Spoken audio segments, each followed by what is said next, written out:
क्योंकि हमारे देश की विशेषता हमारे माता पिता या पूर्वज हमारे अपने उज्जवल संस्कारों के कारण से किसी का भी नाम रखते हैं तो नाम को अतीत के अपने गौरवशाली पक्ष से जोड़ते हैं। उसको लोग सनातन धर्म कहे, सनातन संस्कृति कहे, हिंदू संस्कृति कहे, लेकिन उस आनंद में डूबने के लिए पूरे जीवन आप नाम बुलाते बुलाते भगवान के नाम के आधार पर परमात्मा की दया से जब शरीर छूटे तो भी भगवान का मुंह अपना नाम भगवान की तरह से मुंह में आए और मोक्ष की प्राप्ति हो जाए। इसलिए किसी का नाम रामचंद्र, किसी का नाम गोपाल कृष्ण, अपने सारे नामों की संस्कृति। दुनिया में कहीं ऐसा कोई धर्म नहीं है, इतना अद्भुत धर्म है।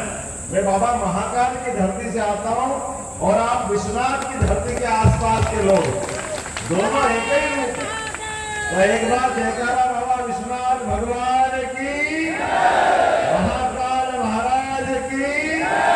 राम और कृष्ण की धरती के लोग हैं तो भगवान राम और कृष्ण भगवान की। मैं बात की शुरुआत करने के लिए सिरे मिला रहा कि कहां से शुरू करना चाहिए, कैसे बात करना चाहिए।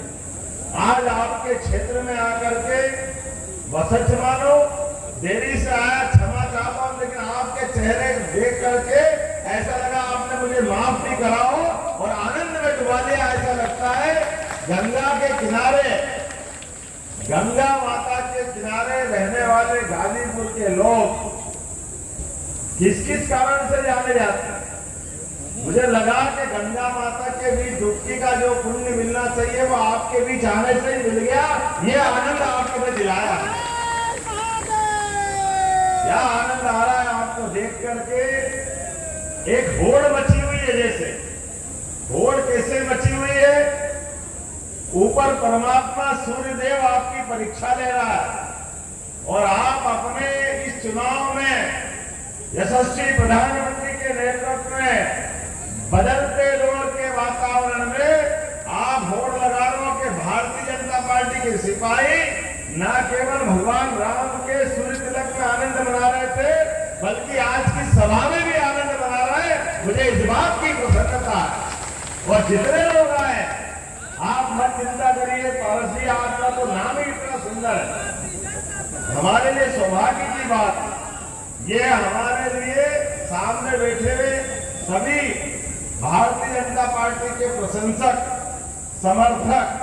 अब यहाँ चुनाव अगर करा जाए तो चुनाव किसके बीच हो रहा होगा। हमारे लिए बड़ा अच्छा गायत्री परिवार वाले एक नारा बोलते हैं, कौन हमारे भाग्य विधाता, गीता गंगा गौ माता। बोलिए मेरे साथ, कौन हमारे भाग्य विधाता। अब गौ माता पे जोर लगाओ, बोलो गौ माता की। हम जिनकी जय कर रहे हैं वो जय कर खाली बोलने से नहीं होती है। उस गाय माता की तरह निगाह डालने वाले कौन कौन लोग हैं। ये चुनाव उनके बीच का है। कोई इसका जाल, कोई उसका जाल, कोई अब जाल, पता ही नहीं चलता कि जाल में मछली कहां से फंसी। लेकिन जाल में मछली फंसी है, चिंता मत करो, बाहर जाएगी नहीं। ये वर्तमान का दौर है 56 इंच के सीने वाले का। अब की बार आया ऊंट पहाड़ के नीचे, जाएगा नहीं बच के, जाएगा क्या। तो हमारे बीच ये चुनाव आपका नहीं है, ये गौ माता की लड़ाई का चुनाव है, गंगा माता का चुनाव है, भगवान और राम और कृष्ण का चुनाव है। बेटा भी आप तो डिस्टर्ब करते। मैं इस बात को जब कहता हूं तो कई कांग्रेस के मित्र मेरी शिकायत करते हैं, आप धर्म की बात क्यों करते हो। अरे भाई, धर्म की बात नहीं करूं तो क्या अधर्म की बात करूं। आप बताओ माता, अधर्म की बात करना चाहिए। आप बताइए किसकी बात करें। जब चुनाव की बात कर रहे हैं तो दिल खोल के बात करेंगे, और दिल खोल के बात करेंगे तो वो अतीत से जोड़ के गौरवशाली। अभी आपने मुझे मुकुट पहनाया, कहीं आपने बताया मोर मुकुट भी दे दिया, चांदी का मुकुट भी है, मोर मुकुट भी है, कोई बांसुरी भी लाया। लेकिन मित्रों, मैं आपसे एक बात जरूर बताना चाहूंगा, हम भगवान कृष्ण का जीवन देखें, बांसुरी उनने तब तक ही बजाई जब तक कि गौ माता का संग रहा, लेकिन जैसे ही कंस वाले लोग आए हाथ में उनके, तो कंस के संहार के समय उनने बांसुरी एक तरफ रख दी और अपने दूसरे हथियार सुदर्शन चक्र से इनका काम करना चालू कर दिया। चैन की बांसुरी तो तभी बजेगी जब तक कंस और कंस की वृत्ति के लोग खत्म नहीं होंगे। कंस वाले लोग उनके मुकाम पे जाएंगे और ये भाजपा के लोग कीचड़ में कमल ऐसे ही नहीं खिलाते हैं। हमारे लिए ये सौभाग्य की बात है। हम सब जिनको मानते हैं जरा उनके अतीत को देखें, भगवान राम को देखें, जिनने जीवन में सदैव संघर्ष किया, अलग अलग प्रकार की उनकी परीक्षाएं हुई, लेकिन उन्होंने धर्म का मार्ग नहीं छोड़ा। अपने आप के जीवन से सदैव उन्होंने अपनी मर्यादा का पाठ पढ़ाया। लेकिन हमको मालूम है वो 17 लाख साल पुरानी बात, वो थोड़ा ज्यादा पुराना हो गया त्रेता युग, द्वापर जरा नजदीक है, ये 5000 साल पुरानी बात है। दोनों एक ही थे, भगवान राम हो या भगवान कृष्ण, दोनों में कोई अंतर नहीं है। लेकिन दोनों में जो मूल अंतर है, एक ने अपने जीवन में मर्यादा का धारण करके, मर्यादा की सबसे बड़ी पराकाष्ठा करके दुनिया के अंदर अपना जीवन का आदर्श उत्पन्न किया, और दूसरे हुए गोपाल कृष्ण। आप भगवान की प्रतिमा को देखो, क्या प्रतिमा है, क्या आनंद आता है। उनके ऊपर के अंग से लेके नीचे तक के हर अंग में एक मुस्कुराहट है, एक आनंद है और एक मातापन है जो दूसरों को सीधा कर देता। हमें इस बात का आनंद आता। गोपाल कृष्ण भले ही थोड़े अपने आनंद में डूबे हैं, लेकिन जो जो उनके सामने आया आरा तिरछा, तो ये माखन मिश्री और मेरे हाथ में हथियार देके लोग आनंद ऐसे ही नहीं लेते हैं। मुझे इस बात की प्रसन्नता है, यदुवंशियों ने जब जब अन्याय हुआ, जब जब आतंक बढ़ा, जब कोई गलत मार्ग पे गया, उसको सही मार्ग में लाने की अपनी बड़ी भूमिका हजारों साल से अदा की है। और वो परंपरा बंद होना चाहिए क्या? आप बताइए, बंद होना चाहिए क्या? हमको ये लगता है कि हमारा प्रत्याशी कोई बने तो वो गीता को सिर पे लगाने वाला होना चाहिए कि नहीं होना चाहिए? ये गीता से नफरत करने वाला होना चाहिए? आप बताइए, भगवान कृष्ण ने उनके जीवन के कितने अलग अलग पाठ से हम सबको सीख दी। हमारे तो आराध्य है ही, लेकिन वो पूरे देश के आराध्य भी है। पूरे देश के अंदर भी जब जब भी गलत काम हुआ, जब जब अन्याय हुआ, वो सदैव साथ में खड़े होकर के और साथ में खड़े होकर उन्होंने हमेशा धर्म की जय की। मुझे इस बात का और आनंद है, आपको इतनी बड़ी संख्या में हो। माननीय मोदी जी ने ऐसे ही नहीं कहा सबका साथ सबका विकास, उनने डंके की चोट कहा सबका साथ सबका विकास, सबका विश्वास सबका प्रयास। तो उज्जैन जैसी जगह, छोटे से स्थान पर बहुत थोड़ी सी संख्या में भी आपके जैसे इस परिवार के बच्चे को उठा करके सीधे 8.5 करोड़ का प्रदेश का पूरा मुख्यमंत्री का काम हाथ में दिया है। ये नरेंद्र मोदी जी की विशेषता हो सकती है, ये भारतीय जनता पार्टी की विशेषता होती है। ये सबको साथ सबका विकास, लेकिन सब दूसरे सामने है, वो कहते तो सबका है लेकिन करते अपने परिवार का ही। वो अपने परिवार के अलावा किसी पे भरोसा नहीं करता, ये उनकी अपनी लाइन है। और बोलते क्या क्या है, कल ही एक बहन जी इंटरव्यू ले रही आज तक के, और वो इंटरव्यू में क्या कह रही, बहुत अच्छी बात कह रही, उनके भाई साहब चुनाव लड़ रहे हैं, पहले अमेठी बर्बाद कर दिए, रायबरेली की तरफ बढ़े हैं, या रायबरेली से लड़ेंगे। बताओ आप, चुनाव कभी हार जीत होती रहती है, लेकिन हार से इतना डर कि ऐसे भागे। लोग कहते हैं कि वो तो केरल के आगे समुद्र आ गया था तो वायनाड से लड़े, नहीं तो अरब में जाके लड़ते, उनको तो जगह ही नहीं मिल रही, वो कहां तक भाग रहे थे। और वापस आने का मौका आया तो अमेठी में स्मृति ईरानी जी के साथ मैं भी मौजूद था जब उनका फॉर्म भरा, तो समाचारों में पढ़ा हमने कि शायद वापस लड़ने आने वाले। तो मैंने कहा उनसे कि बहन जी आपका चुनाव इनसे होगा, तो उन्होंने कहा ये बात तो सही आपने कहा कि इनसे हो सकता था, लेकिन मैं आपको लिख के दे सकती हूँ आपको बिल्कुल नहीं होगा। तो मैंने क्यों नहीं होगा, बोले अब आप आ रहे हैं यहाँ पे, यहाँ का हिसाब इनका गड़बड़ा गया, अभी इनकी हिम्मत नहीं कि हमें भी चुनाव लड़ ले। आप बताओ, वो कहते मैं किसी से नहीं डरता, लेकिन चुनाव लड़ने के लिए पूरा खानदान 5 पीढ़ी हो गई। आप रहते हो भैया दिल्ली में, लेकिन चुनाव लड़ने यूपी में आते हो। आप किसी से नहीं डरते हो, तो आप अपने घर से चुनाव लड़के बताओ ना, एक बार हिम्मत हो आपकी, होना चाहिए कि नहीं होना चाहिए। लेकिन ये कांग्रेस वालों की हिम्मत नहीं है, ये इस तरह के सोचते ही नहीं है। ये केवल अपनी सेफ साइड सीट, बोलेंगे कुछ करेंगे कुछ, उससे बाहर नहीं आए। मुझे तो इस बात का और आश्चर्य है, आज जहां मैं गाजीपुर में आया तो हमने कहा कि भाई ये यहाँ कितनी फैक्ट्रियां लगी है, तो उन्होंने कहा यहाँ फैक्ट्री का क्या काम, कोई फैक्ट्री नहीं, क्यों सब फैक्ट्री वगैरह नहीं लगती है, उद्योगपति आते ही नहीं है, क्योंकि अब उद्योग चलता है दूसरे तरह का आइटमों पर, लोगों को लूटने वाला और एक ही परिवार वाला, जिसको देखो वो कोई हथियार के बलबूते पर, कोई पैसे के बलबूते पर आतंक के तांडव मचा करके। याद रखना, जितना भी तांडव मचाओगे, अब ये 56 इंच के सरकार और 12 की सरकार है डबल इंजन वाली, आपको मालूम नहीं पड़ेगा, आपकी सारी दुनिया हिसाब किताब के साथ बराबर होगी। आज तो हमें और ज्यादा कर्जा चुकाना, इस बात का कर्जा चुकाना है कि मैं आता हूं बाबा महाकाल की नगरी से, हमारे अपने बीच में योगीनाथ जी आते हैं अपने उत्तर प्रदेश से, लेकिन आप बताओ, योगी आदित्यनाथ जी भी आनंद से है, माननीय मोदी जी का भी बनारस का क्षेत्र है। आप चुनाव कोई लड़ेगा, प्रधानमंत्री की बात करेगा, तो दोनों में अंतर कैसा होना चाहिए। जब वो वहां से प्रधानमंत्री के प्रत्याशी घोषित हुए माननीय नरेंद्र मोदी जी, तो उत्तर प्रदेश में सरकार भाजपा की तो नहीं थी, ठीक है भैया बताना, 2014 में कई सरकार थी क्या? अगर आप प्रधानमंत्री की बात कर रहे हो तो आपको इतना दम चाहिए कि नहीं चाहिए। वो बाबा विश्वनाथ का आशीर्वाद लेने आए और बाबा विश्वनाथ ने क्या दिन भर के आशीर्वाद दिया कि पहली बार नहीं, एक साथ पूर्ण बहुमत की सरकार 2014 में बना करके उनके हाथ में देश सौंप दिया।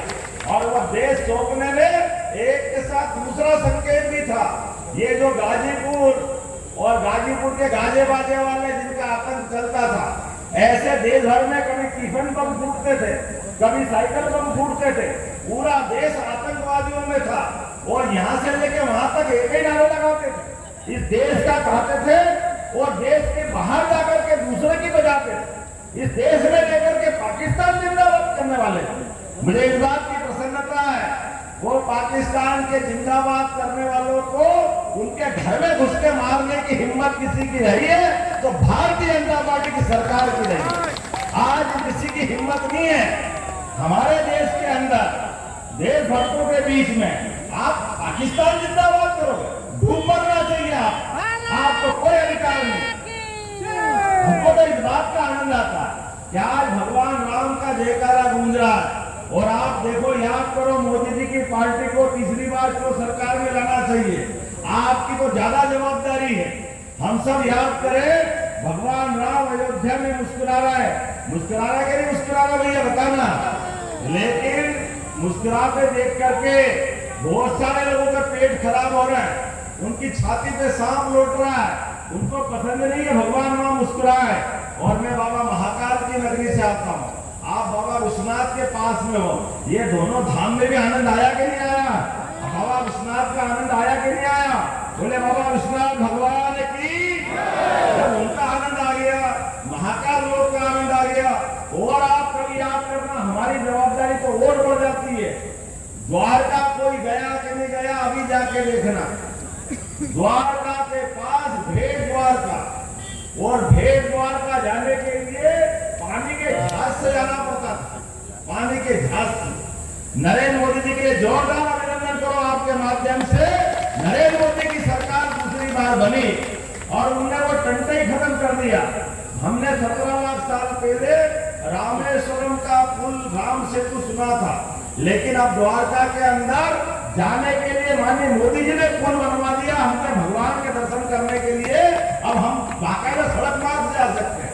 आपके पास कार हो, जीप हो, कुछ नहीं हो तो मोटरसाइकिल, साइकिल हो, या पैदल भी जाना चाहो तो आप वहां तक जा सकोगे। ये एक बड़ा काम किया मोदी जी। और उससे बड़ा काम क्या किया है। आप ये भी याद रखना, ये मोर पंख जो भगवान ने जीवन भर अपने मस्तक पे धारण किया, उन्होंने वो डूबी हुई 5000 साल पुरानी भेंट द्वारका डुबकी लगा करके पानी में भगवान के प्रति आस्था दिखाई है। मोदी जी ने, ये हमारे लिए गौरव की बात है। बोले गोपाल कृष्ण भगवान की, द्वारकाधीश की जय का आनंद के साथ द्वारका का जो उस समय का गौरव था, ये वो लोग हैं जो भगवान राम पे प्रश्न उठाते हैं, ये वो लोग हैं जो भगवान कृष्ण पे प्रश्न उठाते हैं। ये ना कृष्ण को मानते, ना भगवान राम को मानते, ना गीता को मानते, ना ये गोमाता को मानते, लेकिन वोट मांगने हमारे बीच में आते। आप बताओ इनको कोई कैसे वोट देगा, और वो भी तब जब चुनाव हमारे ये 2024 का गया कि आने वाले समय में गंगा वालों को जमुना जी बुला रही है। बोलो बुला रही कि नहीं बुला रही। गोपाल कृष्ण भगवान की, आपका अपना वोट अब जमुना जी के कृष्ण कन्हैया के लिए। आपने मेरे को मटकी तो दी है यहाँ पे, लेकिन मटकी फोड़ने के लिए आप सबको निमंत्रण दे रहा हूँ, मोदी जी की सरकार बनाओ और आनंद के साथ धूमधाम से हम मथुरा में मुस्कुराएंगे। मुस्कुराना चाहिए कि नहीं मुस्कुराना चाहिए। बताओ, सरकार बनाने वाले भले हमारे समाज वाले, लेकिन उनसे कहो कि भैया आप इतने दिन सरकार में रहे, आपने मथुरा में भगवान कृष्ण के लिए कुछ करा है क्या? जरा बताओ, उदाहरण तो बताओ। आपके तो वो नहीं करेंगे। अरे वो नहीं करोगे, इतने बड़े समाज की जय जयकार कैसे कर देंगे आपकी? ये क्यों साथ में आएंगे? आना चाहिए क्या साथ में? और एक ही परिवार के। मुझे इस बात की प्रसन्नता है, मैं आपके बीच में से आता हूँ, लेकिन हमारी पार्टी ने तो उठा करके किसी को भी जो कहा सबका साथ सबका विकास, जो कहते हैं वो करके बताते हैं। मेरे पिताजी कोई सांसद नहीं, कोई विधायक नहीं, कोई मंत्री नहीं, कोई मुख्यमंत्री नहीं, लेकिन उठा करके केवल आपके अपने बीच का सा एक गरीब किसान परिवार का व्यक्ति होने के नाते से लोकतंत्र का गौरव तो यही होना चाहिए ना। होना चाहिए कि नहीं होना चाहिए। और उठा करके मुख्यमंत्री जैसा बड़ा पद दिया। मुझे इस बात की प्रसन्नता है, आज आपके बीच में से आया हूँ। एक गरीब परिवार से निकल करके, चाय वाले परिवार से निकल करके नरेंद्र मोदी जी देश का नेतृत्व करने आगे बढ़े, तो हमको साथ देना चाहिए कि नहीं देना चाहिए? बताइए, देना चाहिए कि नहीं देना चाहिए? जरा आप बताइए, हम उठा के देना चाहिए कि नहीं देना चाहिए? अरे लोकतंत्र के अंदर गरीब आदमी देश का प्रधानमंत्री बने, गरीब आदमी देश का मुख्यमंत्री बने, ये मौका आना चाहिए कि नहीं आना चाहिए? जब दुनिया का सबसे युवा देश भारत और सबसे बड़ा लोकतंत्र भारत, ऐसे में हमारे लोकतंत्र का गौरव ही है। लेकिन ये तथाकथित लोग इस पूरे देश के अंदर 25 परिवार है, केवल 25, इनके परिवार में सारे पद बढ़ जाते हैं। ये 25 से 26वां नहीं आने देते, इनके परिवार में सारे पद चाहिए। तो ये हमारे लोकतंत्र का एक तरह से कलंक है। इसको निपटाने के लिए हम सबको संकल्प करने की जरूरत है। और मेरे साथ आप सब इस बात से सहमत हैं कि आने वाले समय में हमारे इस बदलते उत्तर प्रदेश में जिस प्रकार का माहौल बना हुआ है, सभी गुंडागर्दी वाले, सभी प्रकार के बम फोड़ने वाले, दिन दहाड़े गोली चलाने वाले, आतंक के पर्याय, ये ठिकाने लगे कि नहीं लगे हैं? कानून की सरकार स्थापित हुई कि नहीं हुई? मुझे जानकारी दी कि भाई साहब यहाँ कुछ यदुवंशियों के हत्याएं हुई, लेकिन हत्या वाली जगह पर यहाँ बड़ी पार्टी के लोग कोई नहीं गए, और जिनके द्वारा हुई उनकी कब्र पे फूल चढ़ाने जरूर गए। दुर्भाग्य की बात है इस देश के अंदर।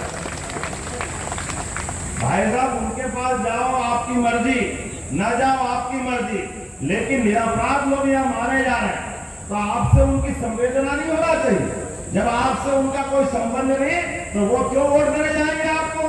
बिल्कुल नहीं जाएंगे। और जब मैंने कहा कि आज के इस बदलते दौर में, मैं तो आज इस बात का भी आपसे आह्वान करता हूँ, ये गाजीपुर की फिजा बता रही है कि यहाँ का मौसम बदल रहा है, और बदलते मौसम के अंदर अब ये हमारा कमल का फूल खिलता नजर आ रहा है। ये हमारे पारसनाथ जी एक सामान्य परिवार के व्यक्ति, सबको लेके चलने वाले, जीवन में पहली बार अगर चुनाव लड़ रहे हैं तो आप सबका आशीर्वाद मिलना चाहिए। बोलो, सब देने को तैयार है कि नहीं है? तो अपने स्थान पे खड़े हो जाओ और बांध लो मुट्ठी दोनों हाथ की, और हम सब संकल्प करें किसी भी हालत में आने वाले चुनाव की तारीख के दिन 25 तारीख को आपका वोट डलेगा। ये और अच्छा है, 5 दिन और आनंद मनाओ, जो दुश्मन की छाती के मुंह चलो, घूमो अच्छे से, एक एक वोट पकड़ के लाओ, भाजपा के पक्ष में डलाओ। बोलो सब तैयार है? तो मेरे साथ बोलो महाकाल महाराज की जय, भगवान की